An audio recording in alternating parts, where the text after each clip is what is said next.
Dios te bendiga. Gloria al Señor. Hay una enseñanza en la palabra del Señor que quisiera compartir en este momento para edificación de la iglesia y para, ¿por qué no?, para salvación del perdido. El título de esta enseñanza es la necesidad de un gran altar. La necesidad de un gran altar. Y vamos a ir a la palabra del Señor en Josué, en el capítulo 22 y su versículo 10. Vamos a leer la palabra del Señor. Josué, capítulo 22, versículo 10, dice: Y llegando a los límites del Jordán, que está en la tierra de Canaán, los hijos de Rubén, los hijos de Gad y la media tribu de Manasés edificaron allí un altar junto al Jordán, un altar de grande apariencia. La palabra altar es mencionada en las escrituras desde el Génesis hasta el Apocalipsis, y aparece en las escrituras unas 320 veces, de manera que es un tema que abarca a lo largo y ancho de las escrituras. Un altar es un lugar de sacrificio construido de roca. Podría ser también de tierra o de bronce. Una roca o un montón de piedras podía servir como un altar. Debían de construirse de tierra amontonada o en forma de ladrillo o de piedras no labradas. Este es un detalle importante, de que las piedras que Dios había mandado para hacer aquel altar no debían de ser piedras trabajadas, sino piedras no labradas. El altar era primero señal de la presencia de Dios, donde Él se había manifestado en una forma especial. También era un lugar de misericordia. Un prófugo, al asirse, al aferrarse de los cuernos que estaban en el altar, encontraba de esa manera asilo, encontraba refugio. Sin embargo, el propósito principal del altar era establecer y mantener el pacto de la relación entre el hombre y Dios. Es decir, fue un instrumento de mediación. Esto es algo importante. Nuestros padres en la fe sabían la necesidad de levantar un altar a Jehová. Por ejemplo, en el caso de Noé, en el capítulo 8, versículo 20 del libro de Génesis, nos dice que Noé edificó un altar a Jehová y tomó de todo animal limpio y de toda ave limpia y ofreció holocausto en el altar. Abraham, en Génesis capítulo 12, versículo 7, dice: apareció Jehová a Abraham y le dijo: a tu descendencia daré esta tierra. Nota cómo inmediatamente de que Dios se le aparece a Abraham y le hace una promesa, inmediatamente lo que hace Abraham es y edificó ahí un altar a Jehová, quien le había aparecido. Y así muchos otros más personajes bíblicos edificaron un altar. En el caso de David, un momento en el que estaba pasando por aflicción el pueblo, David en 2 de Samuel 24, versículo 25 dice: y edificó allí David un altar a Jehová y sacrificó holocaustos y ofrendas de paz. Y Jehová oyó las súplicas de la tierra y cesó la plaga de Israel. Aquí lo interesante es de que todos ellos levantaron un altar, pero más que un montón de piedras sin labrar, lo importante era su significado espiritual, y ellos así lo creyeron. De la misma manera, nosotros también, al igual que estos hombres de fe, necesitamos aquel altar donde la presencia de Dios se manifiesta. Necesitamos un altar donde nuestros sacrificios sean aceptables a Dios. Necesitamos correr a aquel altar y aferrarnos a él para encontrar refugio. Todos nosotros necesitamos ese altar que sirve de mediación. Hoy en día, las personas muy pocos se preocupan de asegurarse de tener parte en el Señor. Para muchos lo más importante es terminar sus estudios académicos, para otros alcanzar el mayor número de logros o recompensas, para otros lo más importante es acumular la más grande riqueza posible en tierras, dinero, carros, etcétera, pero pocos se aseguran de tener a Cristo en sus vidas. Muchos padres se aseguran de que sus hijos tengan el teléfono más nuevo, que tengan su videojuego favorito, que estén en la mejor escuela, pero pocos padres piensan en el hecho de que si sus hijos tendrán parte en la presencia de Dios. Escucha esto, pocos padres se preocupan, pocos padres piensan en el hecho de que si sus hijos tendrán parte en la presencia de Dios. La iglesia de nuestros días está más preocupada en que el edificio luzca bien, que el programa del culto sea atractivo, que las predicaciones sean fascinantes, etcétera, pero a pocos les importa si sentimos reverencia por su nombre. Muy pocas personas van a la iglesia, solamente muy pocas personas van a la iglesia con el sentido de amar más a Dios, con el sentido de buscar más de Dios, con el sentido de ser edificados para obedecer y servir mejor a nuestro Dios. La mayoría va por cosas vanas, va por cumplir y va por hacer otra serie de cosas. Pero estas 2,5 tribus que tenemos aquí en el pasaje del capítulo 22 de Josué y su versículo 10, que son la tribu de Rubén, la tribu de Gad y la media tribu de Manasés, nos dan a nosotros una gran lección de lo que verdaderamente importa en nuestras vidas. Esto es lo que vamos a ver a continuación, esta gran lección que ellos nos dan a nosotros. Nuestro texto dice que ellos levantaron un altar de grande apariencia. Un altar de grande apariencia indica que todo el que pasara por ahí podía verlo. Por eso en otras versiones dice un altar de aspecto grande, monumental, enorme, un altar de grandísima magnitud, grande e imponente. Así de grande debe ser Cristo en nuestras vidas. Debemos asegurarnos de que su obra en nuestros corazones sea tan grande, tan imponente, de manera que todo el que pueda vernos pueda decir, ahí está Dios, ahí se ha manifestado la gloria del Señor, ahí está la presencia de Jehová. Como bien dijo Matthew Henry, Cristo es el gran altar que santifica cada ofrenda. La mejor evidencia de nuestro interés en Él es la obra de su Espíritu en nuestros corazones. En otras palabras, cuando tú ves a un hombre, cuando tú ves a una mujer que verdaderamente está interesado en Cristo, tú puedes ver la obra del Espíritu Santo obrando en su vida. En su contexto, vemos que Israel había llegado al Jordán y todavía quedaba por conquistar la tierra de Canaán. Moisés había mandado a las tribus de Rubén, a la media tribu, a la media tribu de Manasés y también a Gad, ayudar a sus hermanos a pelear hasta que ellos también tuviesen la heredad. En otras palabras, cuando ellos cruzan durante todos aquellos años aquel desierto y ellos ahora llegan al Jordán, es Moisés quien había prometido a ellos que esa tierra de ahí les pertenecía a estas 2,5 tribus. Pero ahora que estaban de este lado todavía del Jordán, tenían que llegar, cruzar el río, a ayudar a sus hermanos a pelear hasta que ellos poseyeran aquella tierra, y ellos lo hicieron así. Después de esto, Israel había alcanzado poseer la tierra que Dios le había prometido, y ahora cada tribu tenía su heredad.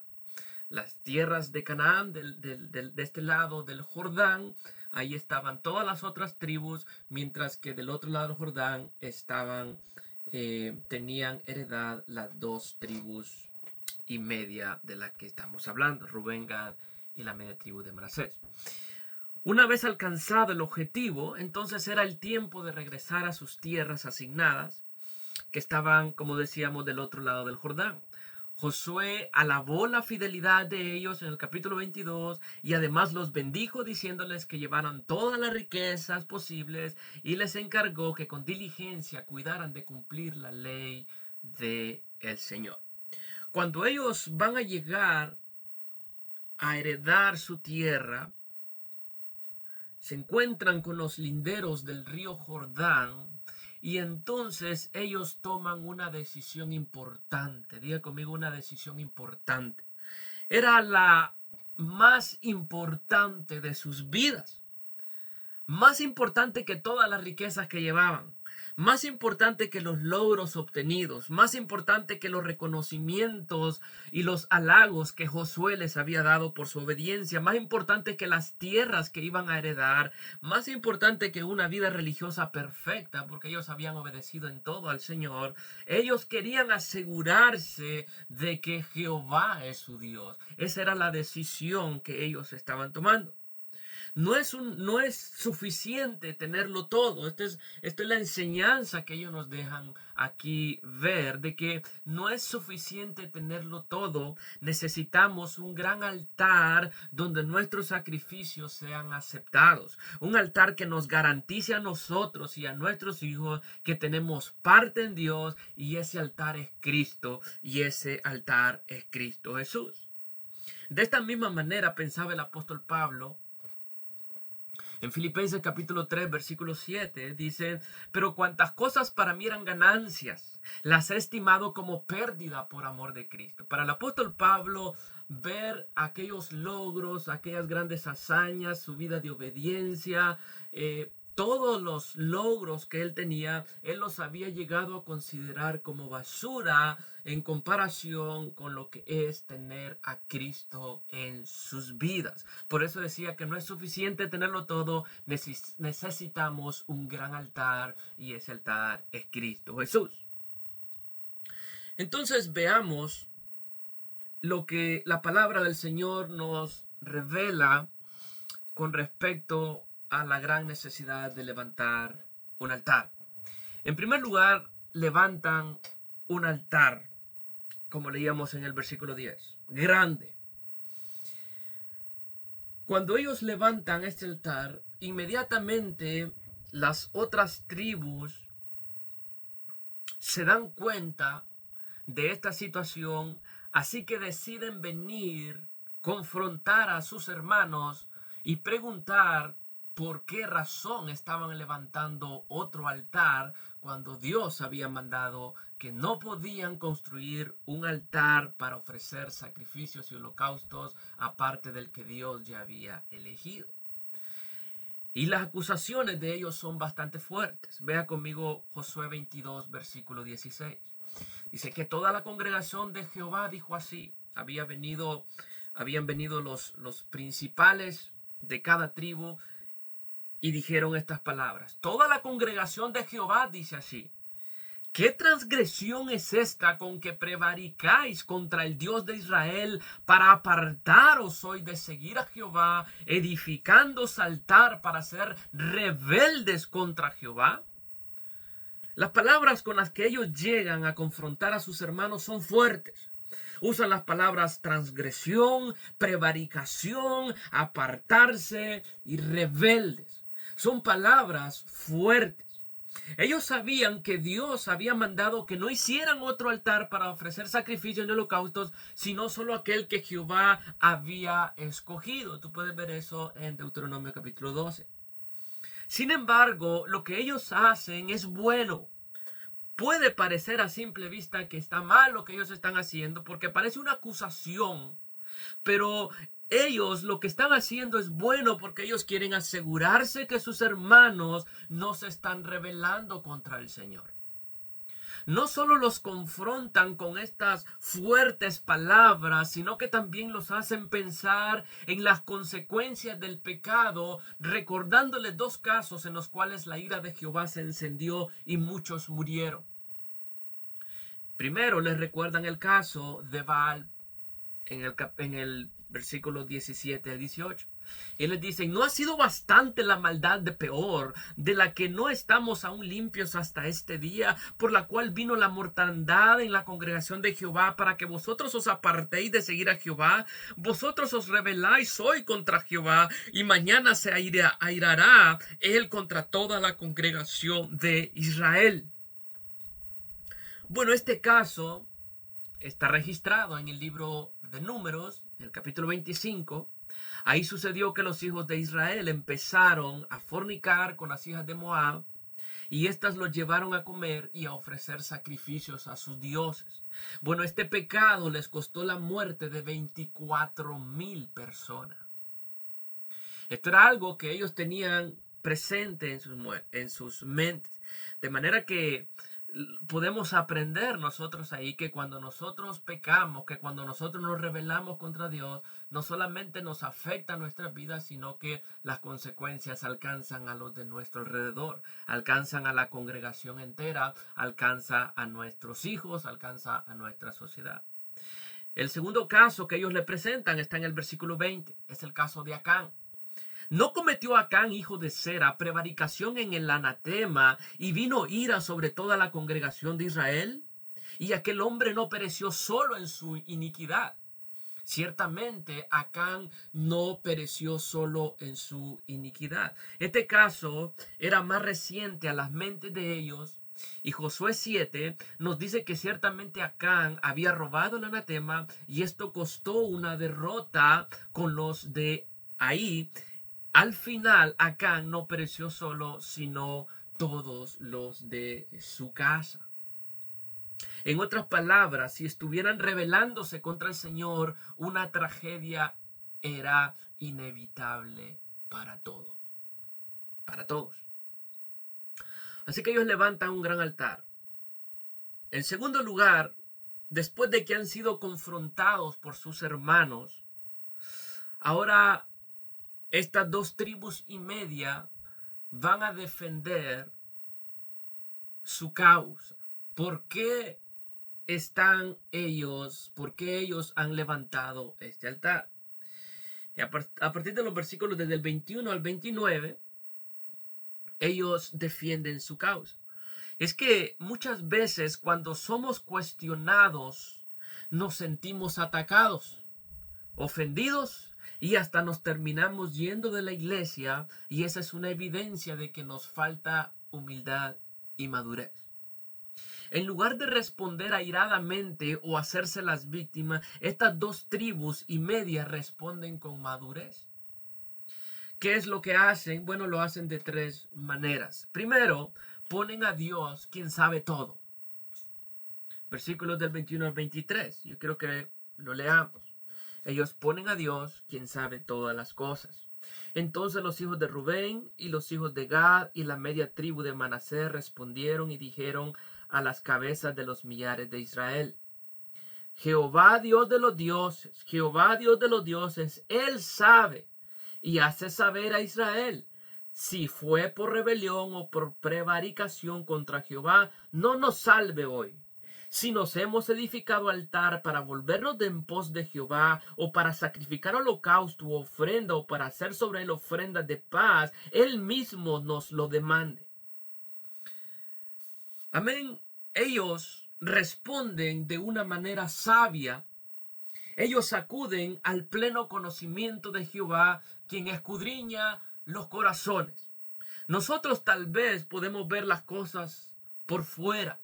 Podemos ver las actitudes. Nosotros vemos las acciones, vemos las actitudes, pero no conocemos las intenciones del corazón. Tal vez sus hermanos estaban celosos y procuraban hacerles bien, pero no conocían toda la verdad. Quien conoce toda la verdad en el corazón de los hombres es Dios.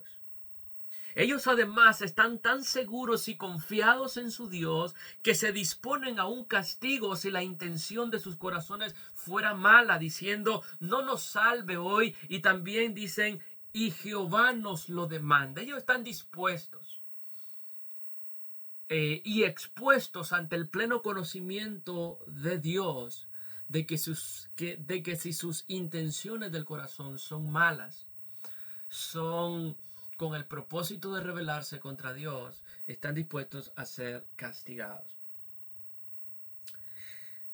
Ellos no solamente ponen a Dios quien sabe todo, ellos también responden dando razones por las cuales han construido y edificado aquel gran altar. A partir de los versículos 24, 28, leamos. Aquí ellos dan las razones del altar. ¿Por qué lo hicieron? Lo hicimos más bien por temor de que mañana vuestros hijos digan a nuestros hijos: ¿qué tenéis vosotros con Jehová, Dios de Israel? Jehová ha puesto por lindero el Jordán entre nosotros y vosotros. Oh hijos de Rubén e hijos de Gad, ¿no tenéis vosotros parte en Jehová? Y así vuestros hijos harían que nuestros hijos dejasen de temer a Jehová. Por esto dijimos: edifiquemos ahora un altar, no para holocausto ni para sacrificio, sino para que sea un testimonio entre nosotros y vosotros, y entre los que vendrán después de nosotros, de que podemos hacer el servicio de Jehová delante de él con nuestros holocaustos y con nuestros sacrificios y con nuestras ofrendas de paz. Y no digan mañana vuestros hijos a los nuestros: vosotros no tenéis parte en Jehová. Nosotros pues dijimos: si aconteciere que tal digan a nosotros o a nuestras generaciones en lo porvenir, entonces responderemos: mirad el simil del altar de Jehová, el cual hicieron nuestros padres, no para holocausto o sacrificio, sino para que fuese testimonio entre nosotros y vosotros. ¿Qué quiero decir con esto? De que no es suficiente responder con Dios sabe, Dios conoce. Como mucha gente, cuando es cuestionada, acude a esta frase como un escudo, pero no muestra de una manera razonable sus acciones. Estas 2,5 tribus han dado la razón de haber levantado su gran altar. A ellos los que les tiene preocupado no es que van a comer mañana o qué van a vestir, sino más bien que a sus hijos nadie les dijera: tú no tienes derecho a Jehová. A ellos les atemorizaba que el día de mañana vinieran a decirles que había un Jordán que los separaba. Les llenaba de miedo la idea de que a sus hijos los hicieran dejar de servir y dejar de temer al Señor. Tomaron la decisión de levantar aquel altar no para holocausto ni sacrificio, sino para que fuera un testimonio entre ellos de que podían hacer servicio a el Dios de Israel. Ellos muestran la razón.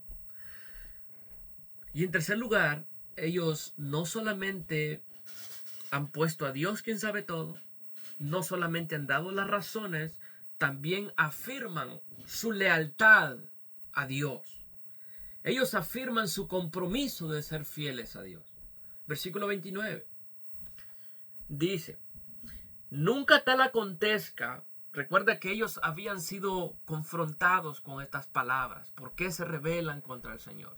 Y entonces ellos dan esta respuesta, versículo 29. Nunca tal acontezca que nos rebelemos contra Jehová, o que nos apartemos hoy de seguir a Jehová, edificando altar para holocausto, para ofrenda o para sacrificio, además del altar de Jehová nuestro Dios que está delante de su tabernáculo. Ellos sabían perfectamente que solo había un lugar que Dios había escogido para ofrecer sacrificio, y estaban dispuestos a mantener aquel lugar solamente para ofrecer sacrificios. Lo que ellos están haciendo no es para ofrecer sacrificios y holocaustos, sino solamente para que sea de testimonio de que ellos también tienen parte, ellos también tienen derecho de servir al Dios de Israel.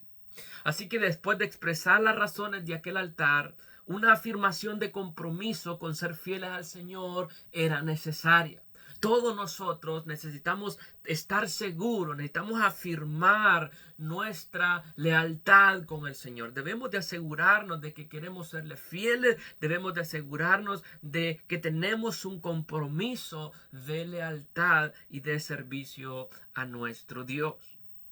Así que al dar ellos esta respuesta a sus hermanos, les pareció bien todo ello, dice en el versículo 30. Cuando ellos escuchan esta respuesta y este compromiso de ser fieles al Señor, a sus hermanos, en el versículo 30 les pareció bien todo ello.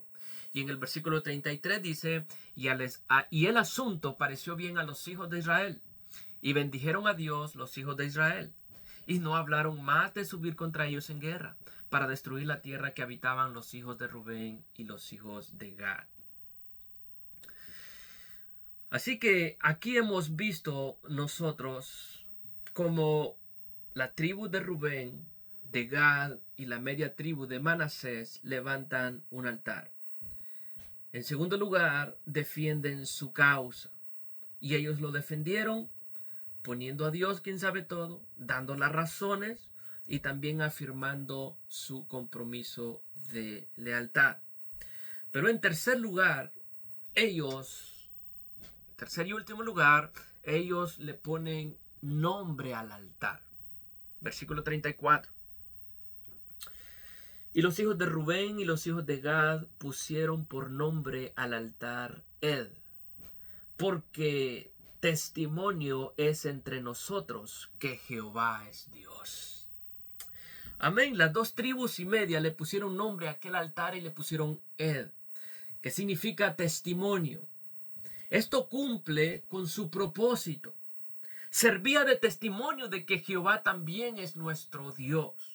Servía de testimonio de que también ellos tenían parte en el Señor. Servía de testimonio de que sus hijos también sentirían reverencia a su nombre, es decir, nunca iban a dejar de temer al Dios de Israel. Lo hicieron tan grande que todo el que pasara por ahí podía ver ese gran altar. ¿Qué tan grande es Cristo en tu vida? Tenerlo todo no es suficiente. Yo necesito, escucha bien, yo necesito ese gran altar. Yo necesito a Cristo en mi vida. Tal vez necesitamos aprender de Rubén, necesitamos aprender de Gad y de Manasés la importancia de tener a Cristo entre nosotros. Él es nuestro refugio, solo en Él son aceptados nuestros sacrificios. Todas nuestras oraciones, nuestra alabanza, nuestro servicio y nuestra adoración es recibida por Dios solamente en el altar que es Cristo Jesús. Quizás tú lo tengas todo, pero te falta Cristo. Ven a Él en fe. Él sigue diciendo, el que a mí viene, yo no lo echo fuera. Dios te guarde, Dios te bendiga. Piensa y medita en la necesidad de edificar un gran altar. Que ese gran altar sea Cristo en tu vida.